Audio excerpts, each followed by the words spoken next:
Hello, everybody. Thank you for coming.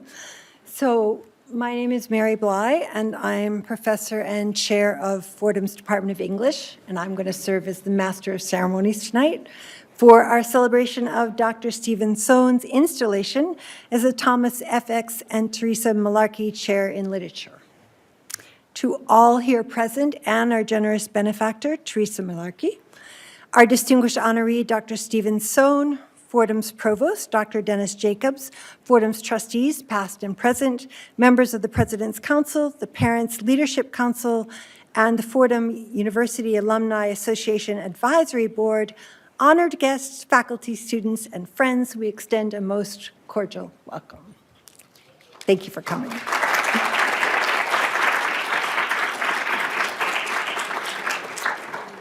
Now it is my pleasure to introduce the Reverend Kevin Spinale of the Society of Jesus to deliver the invocation.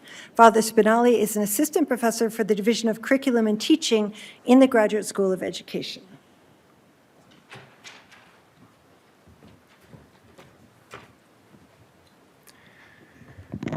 Good evening. Lord God, in your divine providence, you bestow on us the intricate interiority that houses our imagination. Through this capacious faculty at the core of us, we share in your power to be genuine sources of beauty in the world.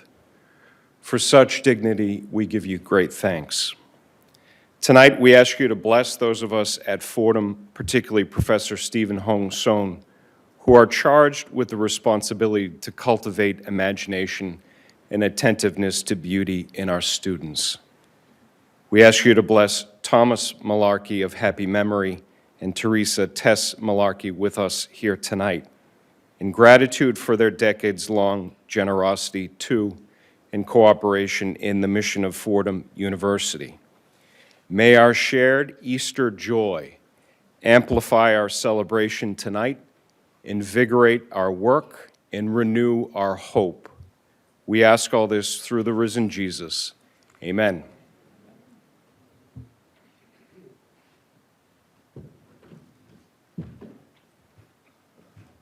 So today is a very proud day in our university's history as we celebrate our generous and devoted benefactors, Thomas Francis Mullarkey, and Theresa Mullarkey, and preeminent scholar and educator, Dr. Stephen Hong Sohn. A graduate of Fordham College at Rose Hill in 1954 and Fordham Law School in 1959, Tom Mullarkey was what we affectionately call a double ram. And before starting Fordham Law, he nobly served as first lieutenant in the U.S. Army in Korea from 1954 to 1956. Tom was a successful lawyer at Cravath, Swain, and Moore, and later joined the advisory investment bank, Lazard, Frere & Co., where he eventually became chief financial and legal officer. Tom joined the Fordham Board of Trustees in 1980 and served as board chair from 1986 to 1989.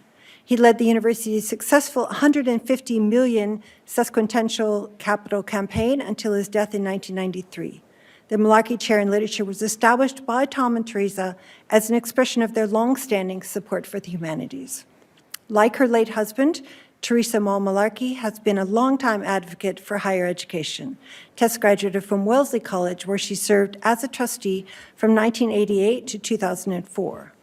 After earning her degree, Tess worked for Merrill Lynch before establishing her own financial planning firm, Mall Associates. In 1993, she was appointed chancellor of the C.W. Post campus of Long Island University. Tess created the Theresa Mullarkey Endowed Scholarship at C.W. Post, where the admissions office building is named Mullarkey Hall in recognition of her family's generosity. In 2005, Tess was awarded an honorary doctorate from Fordham for her philanthropy and her work in higher education. This evening, we offer our gratitude to Tess Mullarkey, and we officially welcome the new Thomas F.X. and Theresa Mullarkey Chair in Literature, Dr. Stephen Sohn. Words cannot express the impact that Tom and Tess's priceless gifts will continue to have on our students, faculty, and Fordham's academic reputation. Now it is my pleasure to introduce Fordham's Provost and Senior Vice President for Academic Affairs, Dr. Dennis Jacobs.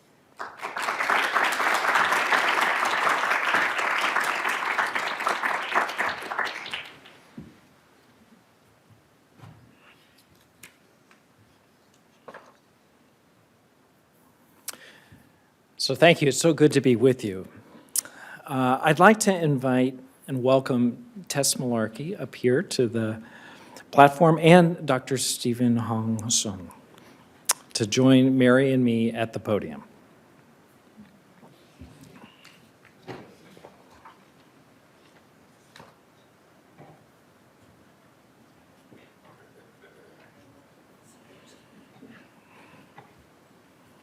Tom and Tess Mullarkey's commitment, generosity, and service remain an inspiration and an encouragement to humanities researchers and teachers in our Fordham community. And we remain in your debt for the overwhelming gift of this academic chair. This evening, we're here to recognize an outstanding scholar of Asian American literature, Dr. Stephen Hong Sohn.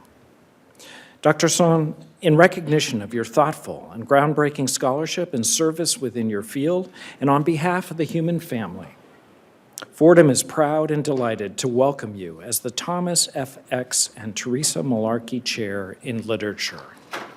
We present you with this medal to acknowledge your position as a most accomplished researcher, educator, and mentor, and to signify your special place within the Fordham educational community.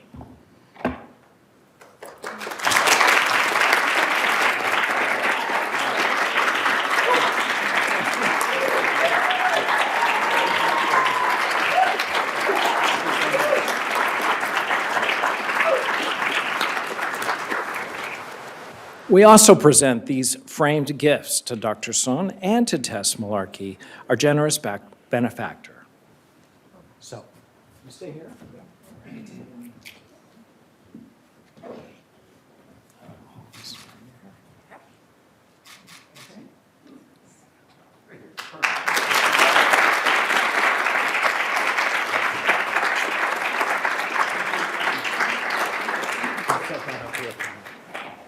It's now my pleasure to introduce Dr. Sohn for his inaugural lecture as the Mullarkey Chair. A former University of California President's postdoctoral fellow, Stephen has edited a number of different works and special issues, including Transnational Asian American Literature Sites and Transits. And Stephen's first book, Racial Asymmetries, focuses on contemporary Asian American fictional production, social context methodology, and aesthetic practices. His second book, Inscrutable Belongings, considers alternative kinship, communal formations, and plots of survival in queer Asian North American fictions. And his third book, Minor Salvage, The Korean War and Korean American Life Writing, was published last year. While writing Minor Salvage, Stephen applied for the Mullarkey Chair in the fall of 2019, and during his interviews for the position, he discovered the coincidence that Tom Mullarkey had served in the post-armistice period of the Korean War.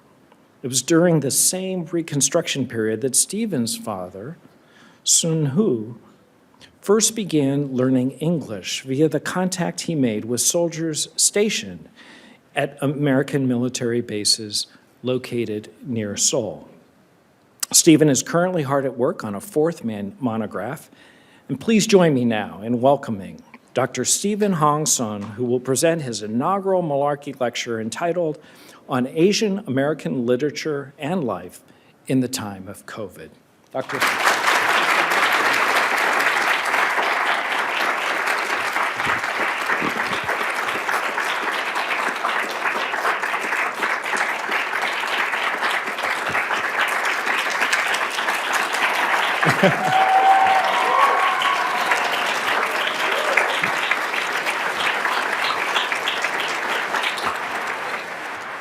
Thank you so much for being here today. Provost Jacobs mentioned that this medal would be heavy, and he is correct. It's heavy, so it's substantive.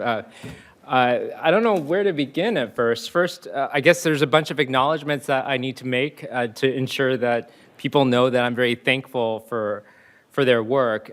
For those of you who don't know, installations typically occur a little bit closer to the time when someone gets hired. So I was hired in let's see, I signed on the dotted line in January of 2020, so I was slated to start in fall of 2020, and we all know what happened in March of 2020. So the installation couldn't happen the following spring, and it's been about 3 years since that point. And so to get to this period, it's been a long time, and there's a lot of people who have had to be patient, a lot of people who had to reach out and make sure that we plan to make this event a success.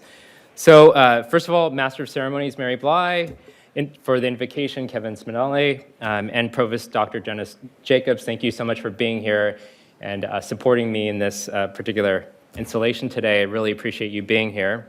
And obviously, I need to talk a little bit more about the endowment. From what I understand, this Mullarkey chair position is the first ever that Fordham created, so it established the precedent that others would need to follow. So I just wanted to really point that out. For those of you who don't know, Tom Mullarkey actually grew up in the Bronx. He was the first in his Irish immigrant family to go to college. And the legend goes that he originally planned to major in business, but a Jesuit tapped him on the shoulder and told him, no, you should probably go into the humanities. It would be better for you. And so he enrolled instead in Fordham Rose Hill College and majored in English. And so as you already know, he ascended the ranks of Wall Street and was very successful in finance. But what you might not know is that he was always well known for his abilities to write and speak eloquently, skills no doubt cultivated in part by his time as an English major here at Fordham. And Tom wanted to give back to the major in the institution that served him so well by creating this endowed fellowship, or this endowed chair. The other thing I would say really briefly is I share a key affiliation with Tom, as we're both the children of immigrants who no doubt saw America as a land of opportunity and refuge. As Mary stated before, I believe, after a serious illness, Tom sadly died in 1993. It would be a Tess Mullarkey who would have to complete the pledge. And let me tell you, you don't have to complete the pledge necessarily. Tess had to agree to do that and decided that that is something that she would do. For those of you who don't realize, Tess is very supportive of higher education. So you would not be surprised that she took that on. She's served on many boards, including at Wellesley College, which is her alma mater. And at one point, she was the chancellor of CW Post Campus at Long Island University. I'm not sure if Tess is still working in that capacity, but has always been in these leadership positions. So it's not surprising at all that the pledge would be completed by Tess. Tess, I wanted to say I'm deeply honored to be named in this position. I would hope that you would stand so we could recognize your efforts just one more time. Thank you so much.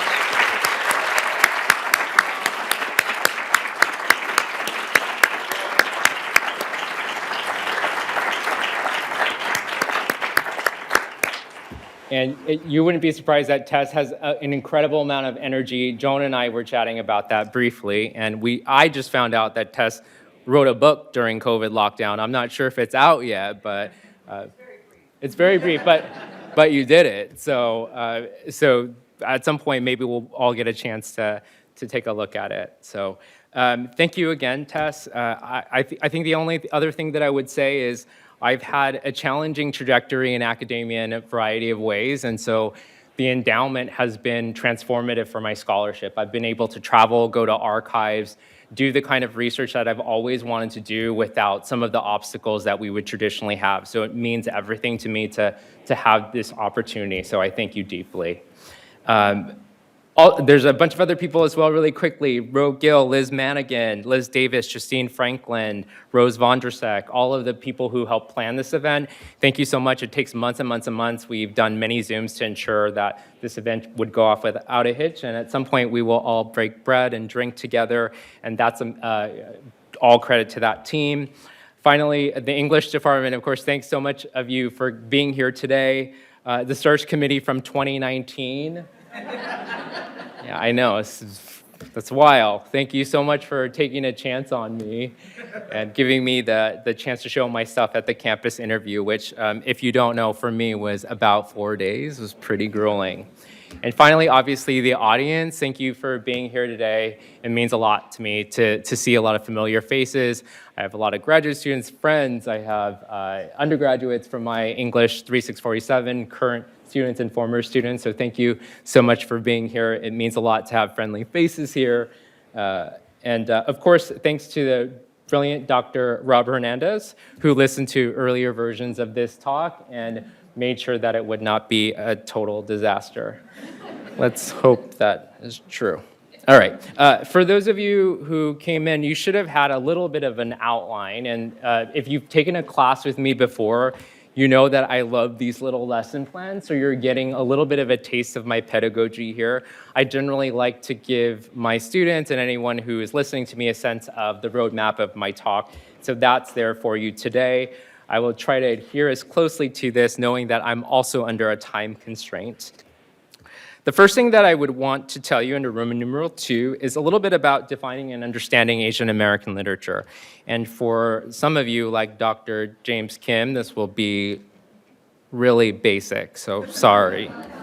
But, oh, by the way, this is a title slide, a screen print by Audrey Chan called Claudette's Retirement Party, obviously a direct reference to COVID, but I wanted to move to this particular image, which is this huge map of Asia. One of the things to really think about when you're thinking about Asian American literature is that there's also a racial circumscription, meaning that not everybody in these countries would be considered Asian American from what we would consider in the United States, which is to say that certain legislative laws or certain laws would make certain bodies considered to be Asian American. And so anything north of Mongolia, pretty much west of Afghanistan, is not going to be included in Asian American literature. So Afghanistan, India, China, Japan, everything as south as the Philippines and Malaysia are typically considered as part of the field that I would study.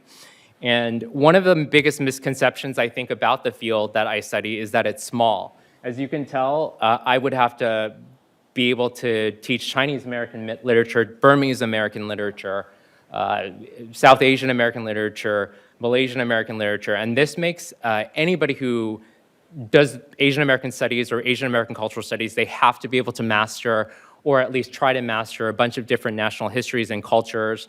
And so it makes this particular field very, very hard to be in sometimes. And so if you decide that you want to become an Asian Americanist, you have to be well aware that the field is large. And sometimes people will come to me and they will say, oh, that's such a small field, or it's a niche field. That's a complete misrecognition of the field. There's numerous brilliant scholars that have been publishing since the 80s.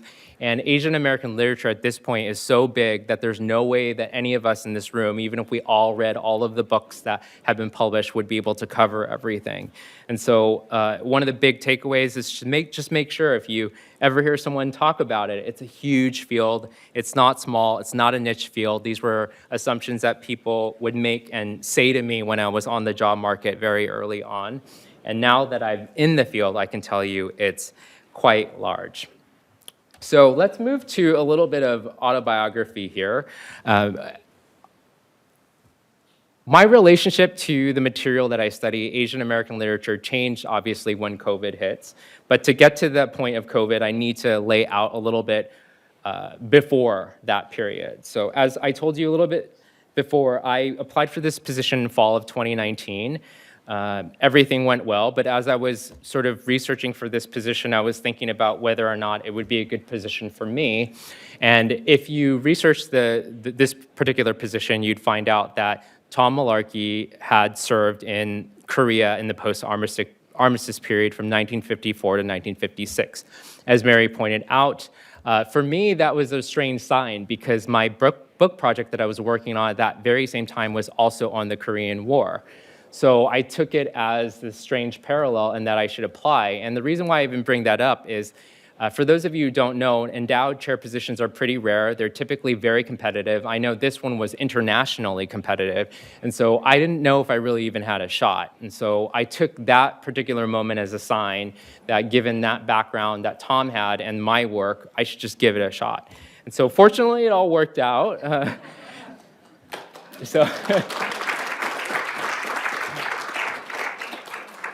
And in January 2020, I mentioned that we signed on the dotted line, but COVID hits in March. And so we're all on remote for that full year. And so my relationship to the literature that I was studying was starting to change. First things first, I had a little bit more time, as we all did, potentially under COVID lockdown. I wasn't commuting. so that I could finish that book manuscript on minor salvage. That came out in November of 2022 on the Korean War. So that's what I was doing primarily when I had those extra minutes and we were all sheltering in place. The other thing I was doing when I couldn't focus on my studies was I was just reading literature, because that's the thing that I love to do. I'm very blessed to be able to get paid to study literature, and that's often what I tell my students. If you want to go to graduate school, which I know is increasingly difficult, but that is that passion that you have. For me, it's that idea that I was going to be paid to study literature. And during that period, I was focusing my attention more and more on speculative fiction. Speculative fiction is a term that's used to describe a bunch of different genres together. So the first is science fiction, the second is fantasy, and the third is supernatural horror. And so I was gravitating to those during those periods, obviously because it seemed to be a more direct reflection of the actual circumstances we were all in. In other words, a science fiction might have something like a mutating virus that creates an apocalyptic scenario. So those were kind of direct refractions of everything that we were experiencing. And so that really altered what I would work on next. And that's the manuscript that I've currently been drafting called Alien Asian. And that is not quite done, but it's definitely where my work has gone because of COVID. And the final thing that really impacted me was obviously coming to New York City finally. So this is under, I think we're now on Roman numeral 3 part C, moving to New York City. So we were all on remote for that year, and eventually we would get to the stage where we have vaccines and we have boosters and we can meet and be a little bit more safe than we ever were before. So I could eventually move out, which I did in January of 2021, which was the middle of Omicron.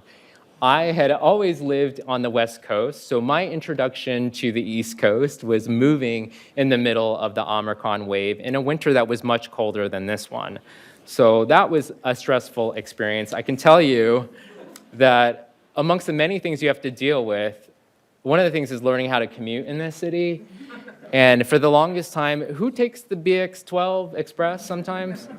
You have to get this little pay stub. But for the longest time, I was going down into those machines and getting a real printout, which I wasn't even paying for the actual bus ticket, as I found out a year in. Thank you, Dr. Julie Kim, for telling me I was not commuting properly to campus. But that was one of the struggles, was obviously commuting. But the other more serious one was being Asian American in New York City at that time. I was already well aware of certain things going on nationally in terms of how Asian Americans were being treated during COVID.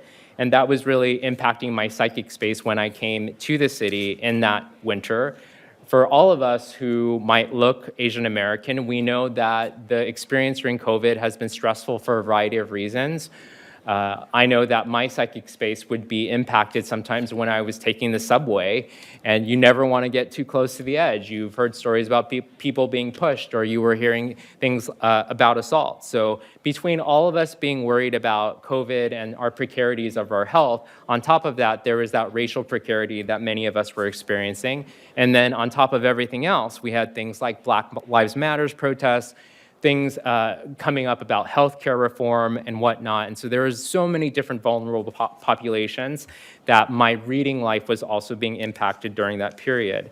So what I wanted to bring to you today was to think about how my reading life has been impacted because of the COVID pandemic. And under Roman numeral 4, we can start thinking about Asian American literature as a site of care work. And when I say that, Asian American literature always responds to the historical moment. Whether it's Japanese American incarceration, whether it's 9/11, Asian American writers always want to remind us that we shouldn't be so quick to judge people based obviously upon how they look. And while that doesn't seem to be a profound thesis for any of us in this room, Asian American writers have had to do that repeatedly, like every 20 years, right? So that care work always has to occur, which is to give us that reminder that we're being too quick with how we're judging other people based upon how they look. And so my hubris today, though, when I thought that I would bring you how Asian American literature that's responding to COVID might be involved with the kind of care work, was that how many books can possibly have written since 2020, right? Well, there's a lot. There's at least 14. So originally, this talk was going to be on a different topic entirely. But what ended up happening in the last 2 months as I was on these virtual Zooms with Liz and Ro and all of the event planning team was I was like, oh no, I have to read all of these books if I want to even talk about it. So that's been the last 2 months. I've been reading all of these 14 books on COVID. So sorry for the late emails and all of the things that I have not always been able to do in the last 2 months, but it was because I was really trying to catch up on the literature that was being produced. What can I tell you about that? In terms of this body of texts, the main thing that I would say is that as a site of care work, what it does is it reminds us that we're all interdependent, meaning that we all have to rely on each other to create a collective social awareness that we need to treat each other with complexity. And the discourse of care work for us is not really new. If you are familiar with any of the Jesuit models, you know this thing called cura personalis. It comes up all the time. But when I was researching this talk, I didn't realize at first that this was going to be integrated into the research about COVID. And Dr. Jonathan Quick, who's currently the managing director for pandemic response, preparedness, and prevention at the Rockefeller Foundation, writes, quote, Jesus' admonition to his followers referred not only to acts of love toward individuals, but to loving our neighbors collectively through acts of cura communitas, what one might call dedication to the care of the whole community. And what was really important here is that there's that expansion of understanding the self, right? It's always an interdependent self that is connected to this larger collective, that we can't always go about our day just thinking about ourselves. And while that's, again, very clear, all of us understand how important that was during COVID lockdown, during the early months of the pandemic, because we all were wearing masks all the time, not only to protect ourselves, but to protect people around us. The discourse of care work and interdependence is equally important to disability justice advocates. This is under 4-part D. I've been really impressed by the work of Alice Wong and Leah Lakshmi Peepsna-Samasarinha. Those of you who are here might have gone to her distinguished lecture, their distinguished lecture on disability studies that happened about a month ago. These two activists are pretty incredible. Alice Wong writes, quote, interdependence is a strength as we meet one another's needs. All bodies are whole and perfect as they are. Our freedom is tied to the freedom of others, and peoples whose lives are enmeshed in systems are the experts who should lead. And the reason why I bring this up is I think sometimes we have this assumption that we move around our days with independence, but the fact that we can go on pedestrian walkways without being hit by cars means that we live in an interdependent society. And so interdependence is really a strong way of reframing our connection to ourselves and each other. And it was something that I've seen repeatedly being borne out in the Asian American literature that responds to COVID. So in the rest of my time, which is not too long, I wanted to specify a particular body of text within the text that I've been reading, which are the life writings. And when I was reading those 14 books, Dr. Gogwa will know this, I tend to like to look for patterns. I don't want to just talk broadly. I want to find something that that is a kind of common threaded theme that brings together a variety of those works. And I was most interested in the life writing subset. And life writing, for those of you who don't know, memoirs, autobiographies, creative nonfictions of a variety of sorts, essays, letters, these are all different ways to define life writing. But for us in this room, we can think about the word life under the COVID regime and realize that life was put under a lot of pressure in a variety of ways. And so I was really interested in that kind of political configuration that comes up when you think about life in life writings. The other element that I found really interesting in many of these narratives and cultural productions was that many of them were quite fragmented, and they had to sort of rely on the coherence of those fragments to come together. So in other words, there wasn't just an interdependence that related to the ways that we were relating to each other, but also there was an interdependence of the formal techniques that the writers were using. If those fragments didn't cohere in some form, the larger narrative or the larger cultural production would sort of fall apart. And I want to give 3 examples in the remaining time that I have. The first is Alice Wong's Year of the Tiger. This is an essay collection. I already mentioned a little bit about Alice Wong. Wong is a disability advocate. I was really impressed by the different essays here that kept referring to the disabled and racialized body in relation to objects. And in one of the essays, Ode to a Spit Cup, Alice Wong talks about her need for a variety of tools or technologies like the spit cup or like a BiPAP ventilator machine because she suffers from spinal muscular atrophy. And so she needs certain devices to help out with how exhausted her body can get. And so what I really appreciated about this essay was that it revealed her interdependence, or the interdependence between inorganic and organic parts. Her organic body is connected with spit cups and ventilator machines, and they sort of all work together as this interdependent system to do things like disability advocacy. And so that sort of notion of interdependence with objects will appear again and again in a variety of essays. I'll pick one, and one of the best ones is called In Praise of Peaches. This is an essay that takes place in the middle of COVID lockdown in March of 2020 in San Francisco. What happens is her disability mutual aid community wants to make sure that a bunch of them are still feeling connected, are still feeling like they can reach out when they need to. And so someone from that group with more mobility ends up dropping a peach pie over at Alice Wong's house. Eventually, she'll take that in, shares it with her mother. They revel in the sustenance and the nutrition that it gives them, as well as the lusciousness of the particular fruit and the taste. And that is a manifestation of that sort of interdependent community, that connection between all of those different individuals who are a little bit more precarious, obviously, during COVID. But what happens halfway through that essay is that another writer, David Masumoto, who is also a farmer, ends up contacting Alice Wong out of the blue and says, hey, Alice, I'm a big fan of your work, and I'm also working on this memoir. And this memoir is about this aunt that David Masumoto had that was separated from his family during the Japanese-American incarceration.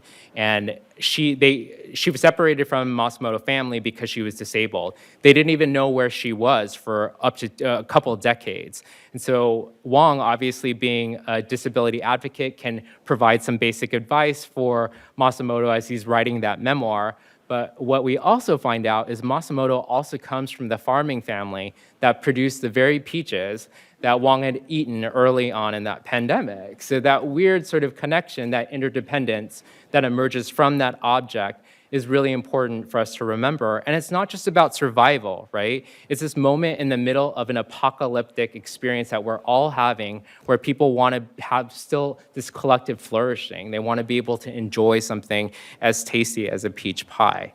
And the next example that I want to provide is Calvin D. Sun's The Monsoon Diaries.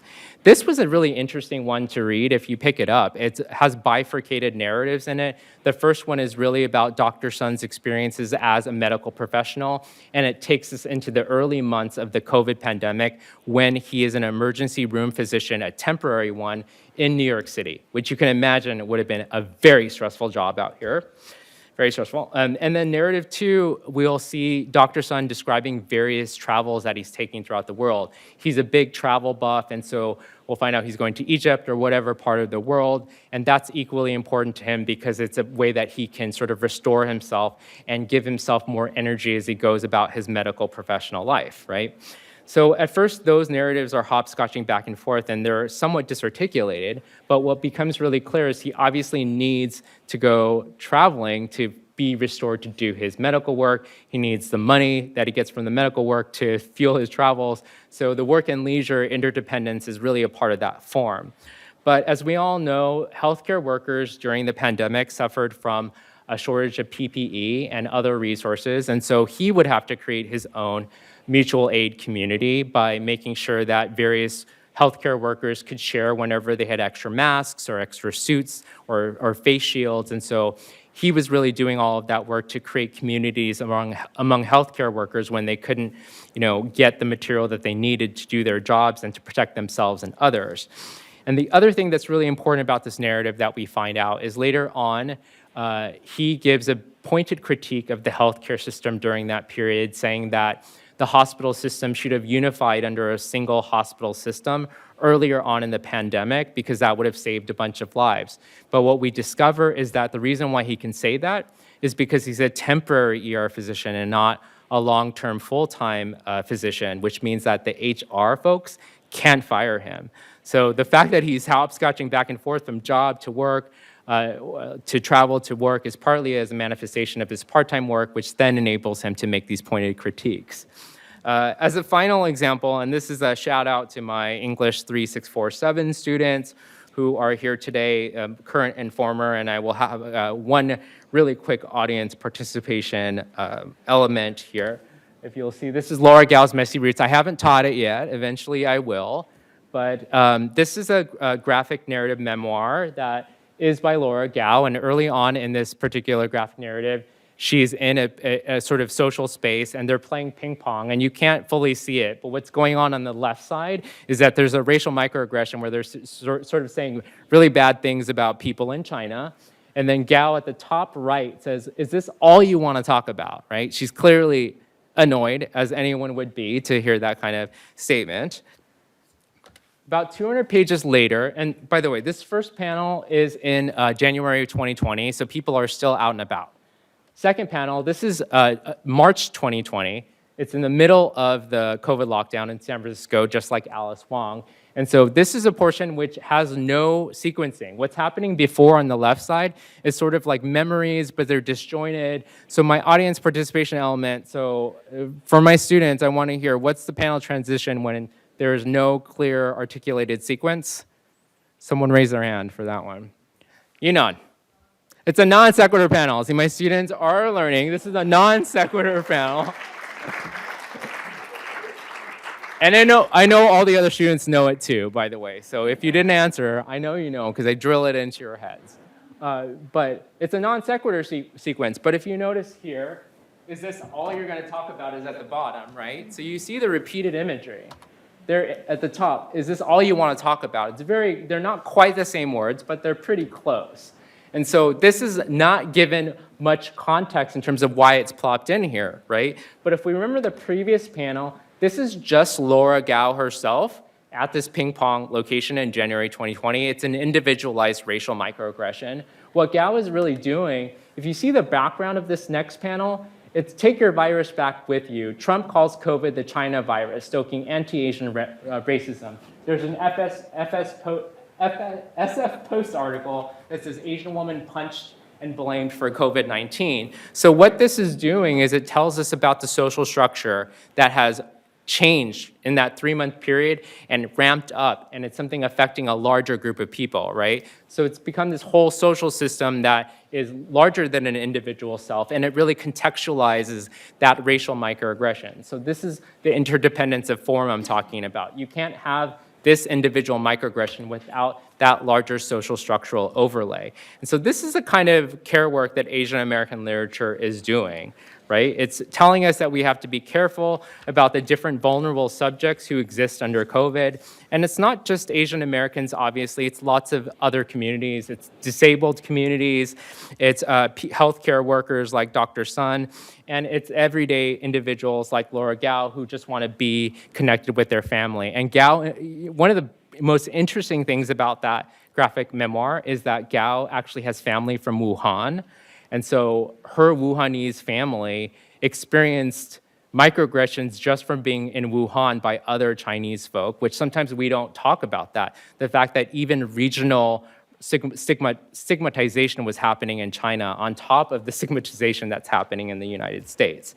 So just to emphasize my larger thesis for today, Asian American literature always responds to the moment and it reminds us that we need to acknowledge our interdependence, not only for our collective survival and our flourishing, but also to just keep ramming in the fact that we should not be engaging in racial stigmatization. Again, a really basic thesis in some ways, but what I want to really emphasize again is the fact that it needs to happen repeatedly, every 20 years, right?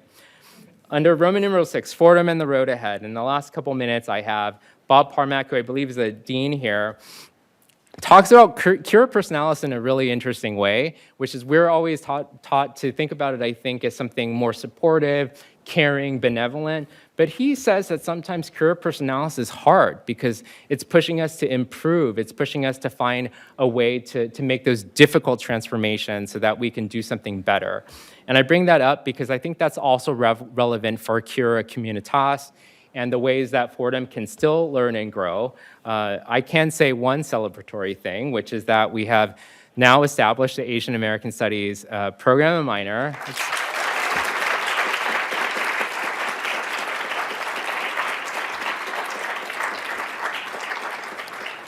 The working group, who a number of you are here today, are listed, and along with that are the many administrators who helped get the program off the ground. And again, thank you to the endowment, again, for me being able to be here and help do this, because COVID was, again, really, really hard. And so for us to be able to create this program is partly as a manifestation of what happened during COVID. But many programs still remain under-resourced. We still have yet to establish an Indigenous Studies program here at Fordham, so there's still a lot of work to do. President Tetlow writes concerning affirmative action, when we have groups missing from campus, we know we're missing some of our best and brightest. Diversity is something our own students demand, but also such a big part of their education. I want to ensure that this is just not an optic, and for that to be true, we still have work to do. We have to keep fighting. We have to keep working to transform the institution, and I know we can walk that difficult road together. Thank you so much for being here today.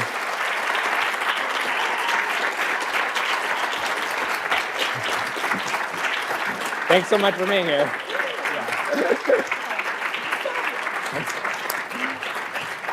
I don't know if I could go down or... Yeah, Okay. I think, okay, I'm just going to have 1 minute closing remarks. That's what my sheet says. So here's what I want to say. When you're chair of a big department like English, which has, 12% of the classes that are taught on campus and a lot of the professors, you love the idea of a distinguished professor and you dread the idea of a distinguished professor. Because someone could come in and they're so fabulous and they've written so much and they have so many more wonderful things to write.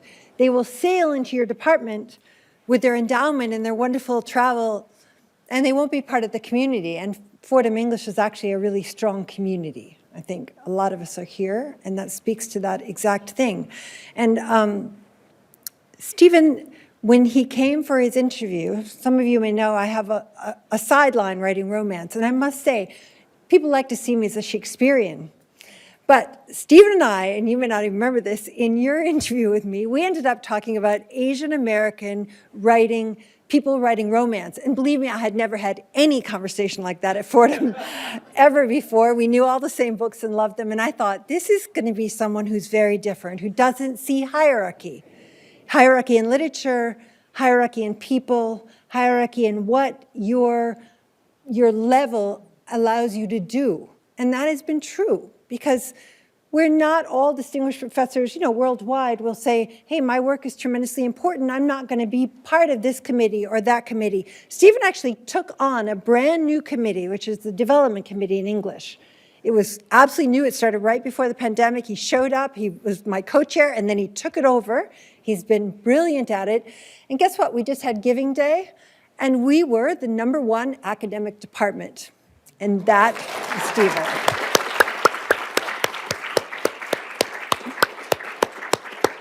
It was the hours, literally, that he spent with the committee thinking about what our students need, how much they need the money that we raised to buy them protein bars, to buy books, to buy all the rest of it. It was the exact kind of thinking that you saw happening here today. So I just want to say on behalf of the English department and Fordham as a large, that it has been a wonderful honor to have you and to have you transform us, to have Cura Personalis work on us and change us for the better. So thank you again.